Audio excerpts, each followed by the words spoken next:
The land lay flat and endless, beneath the weight of a pale rust-colored sky. Evening pressed down like a heavy hand, dulling sound, thickening shadow. The sun, a low red coin slipping behind the buttes, stretched long, weary shadows across the prairie. Even the wind had gone still, as if holding its breath. A single rider moved across the earth like an old thought, long buried, but never forgotten. The horse beneath him was lean, ribs showing through a dappled hide, but steady. Its hooves left slow prints in the dry dirt, pacing the rhythm of a man who had nowhere to go and nothing worth hurrying toward. Cole didn't wear a badge, nor the sharp black coat of a hired gun. His coat was tattered canvas, sun-bleached at the shoulders, and his hat hung low over his brow, hiding a face that had seen too much sky, too many goodbyes. A rifle was lashed behind his saddle, but it hadn't been fired in weeks. The dust on its barrel was undisturbed. The trail curved along a low ridge lined with scrub juniper and bones of old cattle. Below, the land opened wide, a gold and gray basin of tall grass and brittle sage. In the distance, a wisp of smoke climbed into the sky. Not chimney smoke, no scent of cook fire or hearthstone.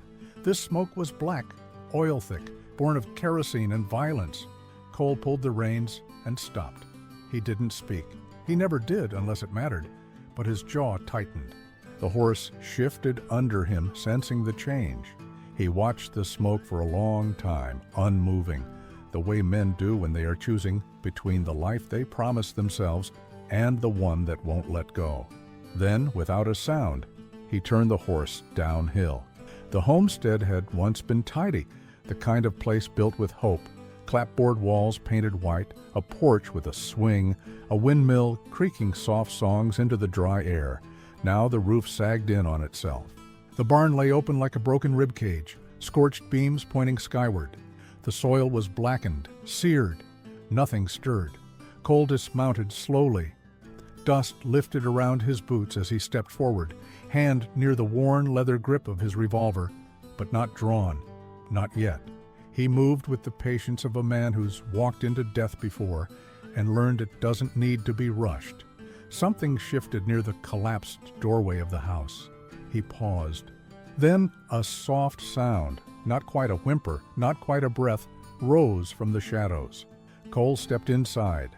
The room was half burned, the air thick with ash and the scent of scorched linens. The wooden floor was mottled with soot. Glass lay broken beneath his boots, crunching soft as bone. Near what had once been a kitchen table, curled against the wall, was a figure, small, still. He crouched. A girl, no older than 16, barefoot, dress torn and streaked with blood and dirt. Her face was smudged and hollowed, her mouth slack, but her eyes were open, wide, alive. She stared at him like a deer does when the wind turns, part recognition, part terror. Cole didn't speak. He set his hat beside him on the blackened floor and reached out slowly, palm up. The girl flinched, but she didn't run. There was nowhere left to run. She blinked once, her lashes gray with ash. Her lips moved. No sound came. He looked around. There was a burned quilt near the stairs. He took it, shook off the soot, and wrapped her in it gently, like folding a letter meant for someone you'd never see again. She didn't resist. She just sat there, eyes wide, breathing shallow. Cole picked her up. She was too light, a scarecrow made of smoke and sorrow. Outside, he lifted her onto the horse first, then climbed up behind her. She didn't cry, didn't ask. She just leaned slightly into him, a motion so faint he might have imagined it. The sun had gone. The sky was a deep, bruised violet now, stars pressing through the veil of night. He turned the horse west, away from the smoldering ruin, toward nothing in particular. But the land knew where he was going. They rode through the dark like two ghosts, fleeing the aftermath of fire. Each hoofbeat was a soft drum in the silence. Once, near the old mesquite trees at Dry River, she stirred. Her hand gripped his coat, not tightly, but not lost either. "Daddy," she whispered, barely more than a breath. "Sheriff?" Cole said nothing. He only looked ahead, eyes shadowed beneath the brim of his hat. She didn't speak again. Near midnight, they came to a canyon where a half-collapsed mission sat quiet among the rocks, bones of white adobe and red stone. Cole knew it from a lifetime ago, a place where water once ran, where silence could grow thick enough to hide even the heaviest sins. He dismounted, then lifted the girl down. She staggered slightly but found her feet. Inside, he found a cot in one of the back rooms. Dust clung to everything like memory. He laid her down, draped his coat over her. Then he sat near the door, rifle across his knees. The moon came up silver and slow. Through the broken window, it painted long rectangles across the floor. The girl slept with one hand curled near her face, the other holding the burned edge of the quilt like a shield. Cole didn't close his eyes. He listened to coyotes in the distance, to the wind brushing past stone, to the faintest sound of breath, steady, fragile, human, the kind of sound worth protecting. Dawn was still hours away, but the darkness had begun to soften. Somewhere beyond the hills, the fire had gone out, and something else, a quiet thing, a patient thing, had begun to burn in its place. The morning came slowly, as if unsure whether the sun had any business rising after what had passed the night before. Pale light filtered through the cracks in the old mission walls, catching the drifting dust in shafts of soft gold. The silence inside was complete, like the hush that falls after a confession no one dared to make. Cole sat where he had been all night, back to the doorframe, rifle across his thighs. He hadn't slept, didn't need to. Sleep was for men with lighter memories.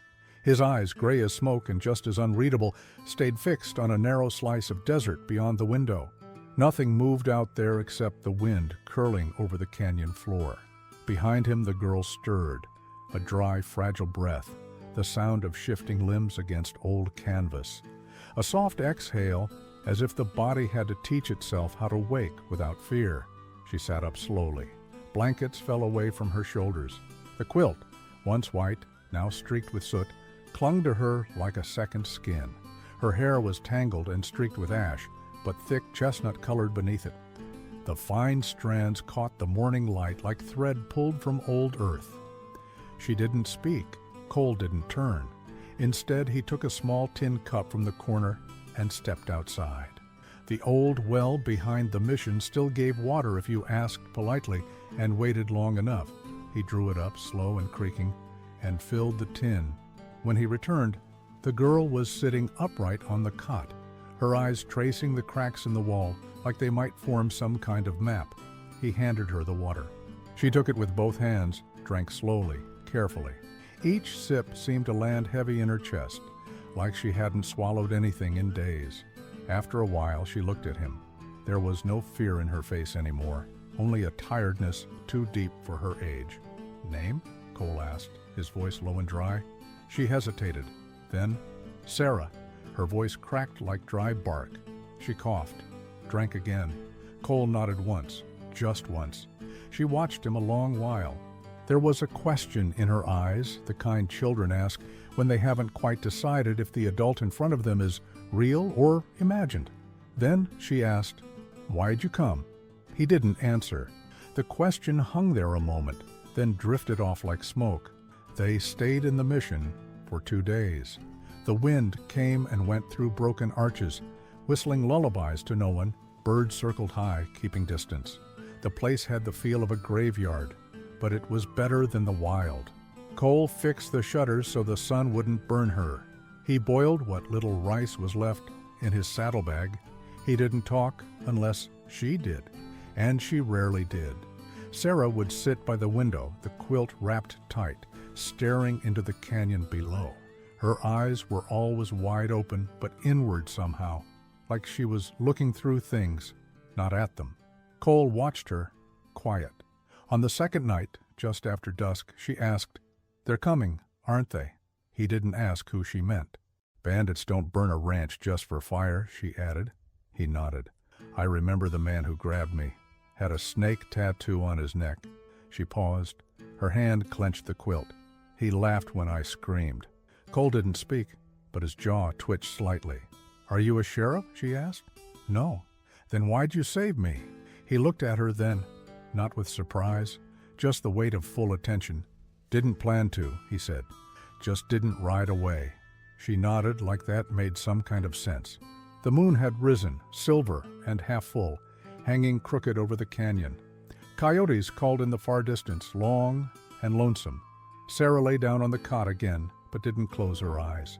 "Everyone in town knows me," she said after a moment. "Sarah Granger, sheriff's girl." She paused, then added, softer, "They'll be looking for me, him too."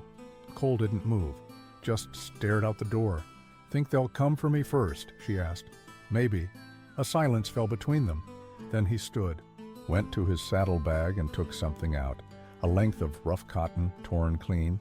He walked over, knelt beside her, and tied it gently around her wrist. She watched, puzzled. "What's that for?" Cole sat back. "From now on," he said, "you ain't Sarah." She blinked. He met her gaze, voice even. "You're Mercy Quinn." She stared. "Bandits won't know the name. Town won't either. It'll keep you hidden till you're strong enough to use it." The girl studied the band. Her thumb brushed over it. "Mercy Quinn," she repeated, as if tasting the words for the first time. She nodded. "All right." The next morning she stood in the doorway of the mission, the name Mercy fitting her better already, not because she'd changed, but because something inside her had. Like a fire put out, not by water, but by stone. Cole watched her from the shade. She lifted her face to the sun, let the light catch in her hair, now brushed and tied behind her neck. Still streaked with ash, but different now, purposeful. She looked older than before, not in age, but in weight, in silence. She turned toward him. "Mercy Quinn," she said again, firmer. He nodded. And in that look they exchanged, quiet, sharp, full of a future neither wanted. Something wordless passed between them. Not trust, not yet, but direction. They would leave soon, head south maybe, toward a friend Cole hadn't spoken to in years, toward a lie that would keep her breathing, but not today. Today, they sat side by side on the broken steps of the mission, two silhouettes carved against the morning light, and in her ash-dark hair, the wind placed a single strand of sunlight. The land flattened out as they rode south, leaving behind the twisted canyon walls and half-buried bones of the mission. Mercy rode behind Cole, her arms lightly looped around his middle, not from need, but because the wind was colder now, and she was learning not to waste warmth. They traveled at a slow pace, the kind that lets a horse keep its strength and gives a hunted man time to feel the air behind him. The desert unfolded around them like a canvas of loss, wide and rust-colored, the earth cracked open in places where the rains had once carved wounds. Yucca trees pointed toward the sky like forgotten prayers. Every so often a hawk circled overhead, its shadow slicing across the ground, as if measuring the distance between here and nowhere. Cole rarely spoke. Mercy had come to accept that. She didn't speak much either. Her voice belonged to a different version of herself, a version that had laughed in kitchens, swung her feet off porches, asked for candy at the mercantile. That voice was gone now, buried somewhere beneath the smoke and the dark hands that had pulled her from her home. What she had now was quiet, and Cole, and the name, Mercy Quinn. She said it to herself sometimes when Cole was off gathering wood or cleaning the rifle. She said it not to remember it, but to become it. Every time the wind passed over her lips, it made the syllables feel more real. She didn't ask who Quinn was, or why that name made Cole's eyes go still when he spoke it, but she felt it had weight. And if someone could carry a name like a gun, Mercy had just begun to lift it. By the third day of riding, they came across the shell of a mining town, a scatter of leaning shacks, a rusted water tower, the remnants of a rail spur that had died long before the gold. Cole motioned for silence, but Mercy had already gone still. They passed through slowly. A tin sign hung crooked on the old saloon. Its letters faded. Prospect Hill, Pop 83. There was no one left.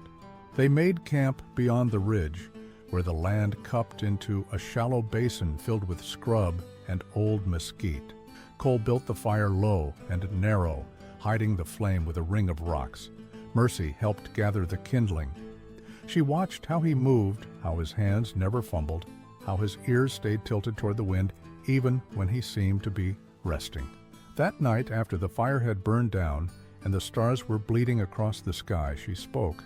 What did she do? Cole didn't answer right away. He was sitting cross-legged, cleaning the edge of his knife with a rag. "Quinn," Mercy said again. "Who was she?" He looked up, eyes catching the firelight just enough to dull their gray. "Someone who scared the right people," he said. Mercy waited.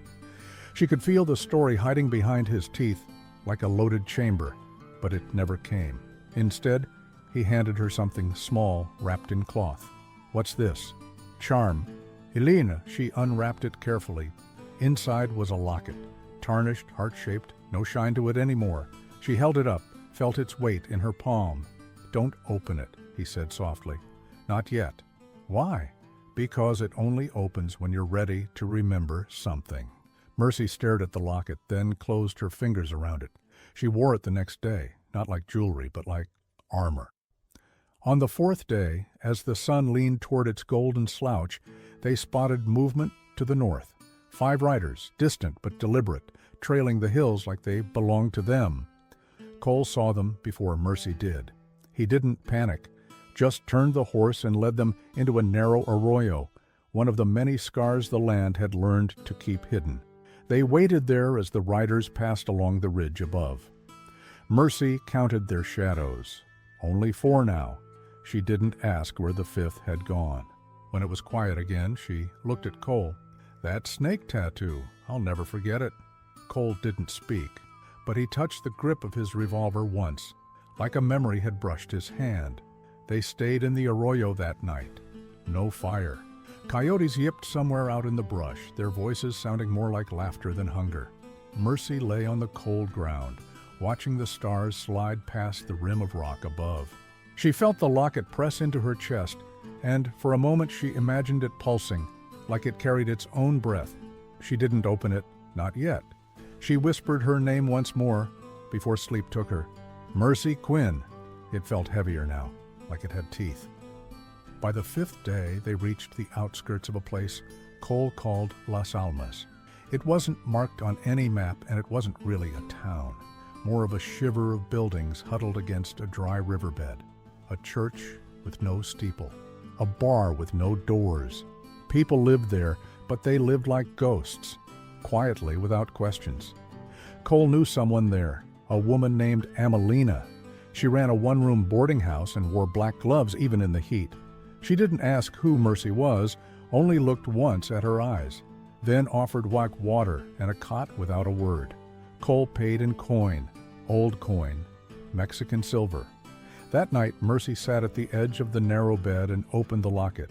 Inside was a photo, curled and faded. A girl not older than she was now, with hard eyes and a rifle slung across her back.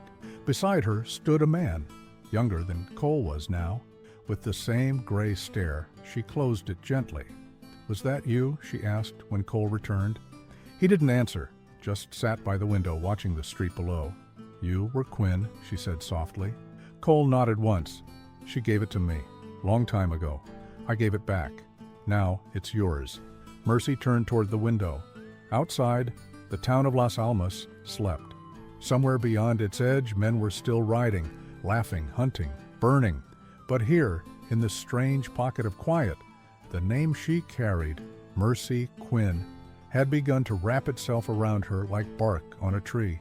It didn't erase what had happened, didn't promise revenge or redemption, but it gave her shape. She whispered it one more time into the window pane. Mercy Quinn. This time, the glass didn't fog. This time, it sounded like truth. The days in Las Almas passed without noise, like dust slipping through the cracks in an old church floor. The town breathed low and shallow, as if afraid to draw attention. Mercy grew into its silence. She spent her mornings sweeping the porch of the boarding house, her afternoons watching shadows lengthen across adobe walls. No one asked her name. No one asked where she came from. That, too, was part of the protection. Cole stayed in the back room upstairs near the window that overlooked the trail from the north. He came and went at odd hours, sometimes returning with a saddlebag full of flour, sometimes with blood on his shirt. Once, he brought back a blackened coin and set it on the table without explanation. Mercy didn't ask questions. She was learning not to need answers. At night, when the wind dragged grit through the town like a dying man's breath, she would lie on the cot Amelina had given her and open the locket. She'd never looked long at the photograph inside, just enough to remind herself that faces can carry more than memory. They can carry warning. She was starting to understand what kind of name Mercy Quinn really was. One morning, she woke before the sun, drawn by a sound she couldn't place. Not footsteps, not a horse. Something more like breath against breath. She slipped outside barefoot, wrapped in a shawl too thin for the cold. In the courtyard, near the dried-out well, Cole was sitting cross-legged, his hat in his lap, watching the sky. She moved to him quietly, sat beside him. He didn't look at her. The eastern sky was beginning to burn, a slow blush rising over the jagged hills. They watched in silence. Somewhere far off, a raven called, low and hoarse, a sound that clung to the stones. After a while, she spoke. "Why do they follow us?" Cole's voice was low, flat. "Because they think what's broken is still theirs." She nodded slowly. He turned, just slightly, his eyes on her hands. "You've stopped shaking," he said. She looked down. Her fingers were still, not clenched, just resting. "I hadn't noticed." "You notice now," he replied. They sat like that until the sun cleared the ridge and the light touched her bare feet. She didn't flinch. She just lifted her face to it and closed her eyes. By midweek, Cole had begun teaching her things, not directly. He didn't explain, didn't break it down into lessons, but she learned through what he did. How to carry weight without sound. How to breathe through your feet, how to keep your shadow inside your body. He let her handle the rifle once, not to fire it, just to feel its cold shape against her palm. She didn't want to shoot yet.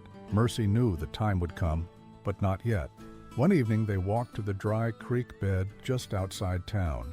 The mesquite trees there had twisted into strange shapes, their branches reaching into nothing, like they were trying to remember how to be something else.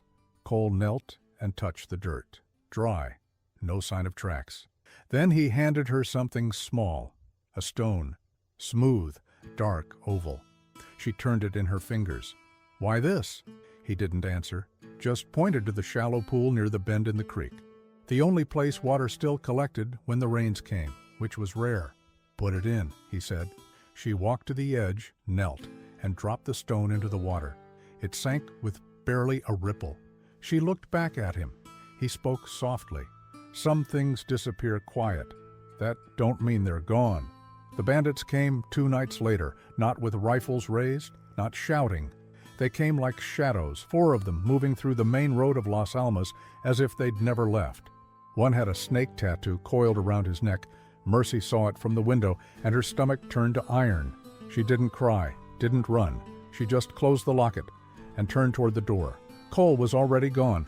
She knew by the stillness in the room. His coat was missing from the peg, the rifle, too. She walked to the porch, bare feet soundless on the wood. The men were at the saloon, talking low. The snake-necked one leaned against the rail, chewing on a matchstick. He glanced up once, but didn't see her. Not really. She wasn't Sarah anymore. Inside the boarding house, Amelina placed her hand gently on Mercy's arm. "You go out there," she whispered. "You better mean it." Mercy nodded. "I don't go to be seen," she said. "I go to be remembered." She stepped out, walked down the street without hurry, without purpose. Not toward the men, just past them, her eyes forward, her shoulders square. She heard their talk, hush. A boot scrape, a breath catch. And then one of them said, low and unsure, "Quinn?" She didn't stop walking, didn't look back. Behind her, silence bloomed like blood in water. That night, Cole returned. He didn't say what he'd done, but Mercy noticed his hands. They were shaking just slightly, the way hands do when something is finished that should never have started. He sat in the chair by the window. She brought him water. He didn't drink it. Then, slowly, she knelt beside him, reached into her pocket, placed the small stone from the creek in his palm. He looked at it, then looked at her. "What's this?" "Something I don't want to disappear." Cole held the stone, and something in his jaw unclenched. He set it gently on the windowsill. They sat there in silence, two figures held together not by past, not by blood, but by the quiet weight of things they would never say. Outside, the wind kicked up again, carrying dust through the bones of Las Almas. But the town did not stir.